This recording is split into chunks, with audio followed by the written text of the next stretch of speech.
You need a vision for your life. Vision is the ability to look into the invisible and to create and to see that which does not exist. There are times in your life when you're not going to be happy, and then what are you going to do? Your goal is demolished. And there are going to be plenty of times in your life when you're not happy. There might be years.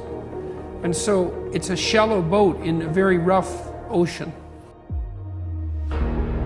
Because we all gonna hit that wall. We're all gonna hit opposition. We're all gonna hit adversity.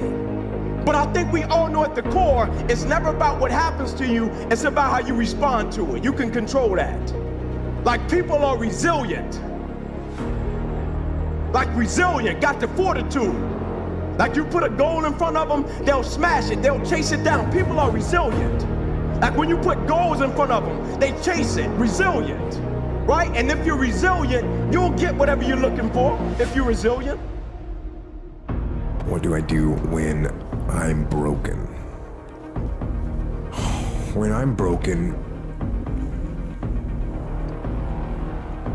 I relish it. That's what I'm gonna do. I'm gonna use it. You've got to be willing to change your ways. Your life is working. If you don't like what you have produced, you're a director, you are the star, you wrote this script. You produced this, whatever it is. If it's a hit, you produced it. If it's a flop, you produced it.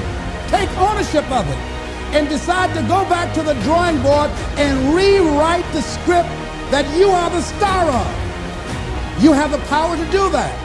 On this day, you can declare that I'm going to change. And so every single day, with whatever you do, if it's football, if it's basketball, whatever the case may be, every single day when you do it, before you approach it, ask yourself a question. Like, at the core, I'm talking about with conviction. Say, why do I really do it? But most importantly, who am I really doing it for? If I'm broken, then I just found my limitations. And until I know what my limitations are, how can I push them?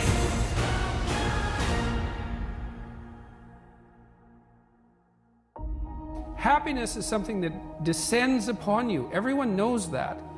You know, it comes upon you suddenly, and then you should be grateful for it.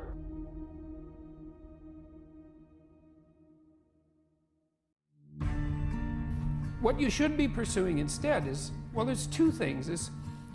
You should be pursuing who you could be. That'd be the first thing. It's like, because you're not who you could be, and you know it.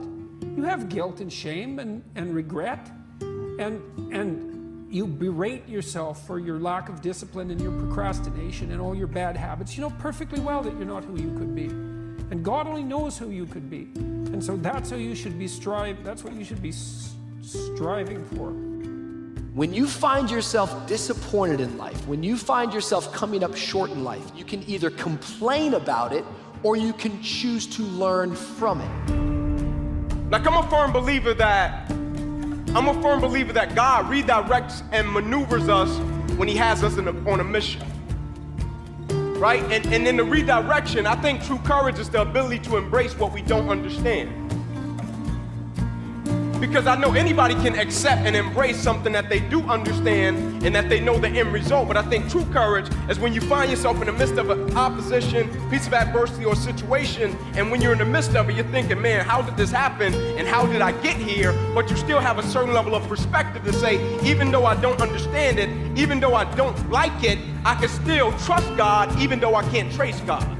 Because you're facing a disappointment today doesn't mean that you have to live defeated.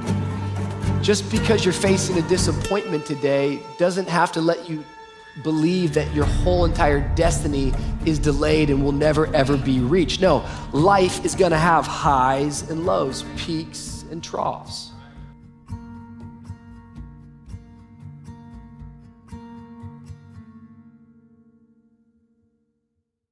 Dedicate your life to something. Dedicate your life to a cause larger than yourself. See, if you dedicate your life to a cause larger than yourself, you're not following in the crowd. It isn't one thing. And it isn't 10 things, and it isn't 100 things. It isn't a quick path, and there are no shortcuts. Getting better isn't a hack or a trick or a one change that you need to make. Getting better is a campaign.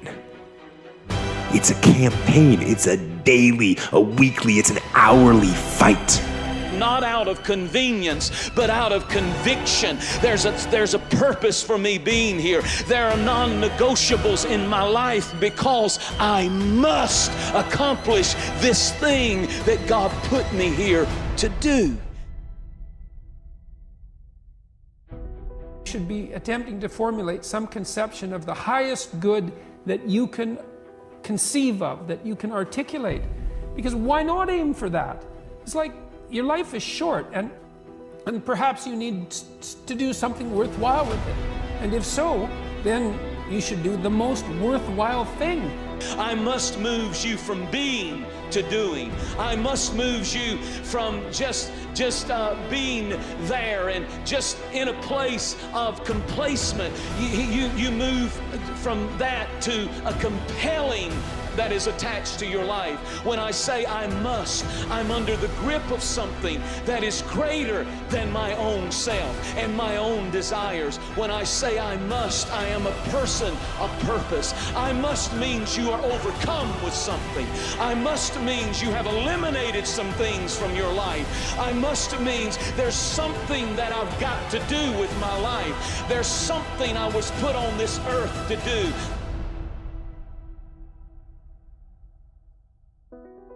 I must means I'm living my life not out of convenience, but out of conviction.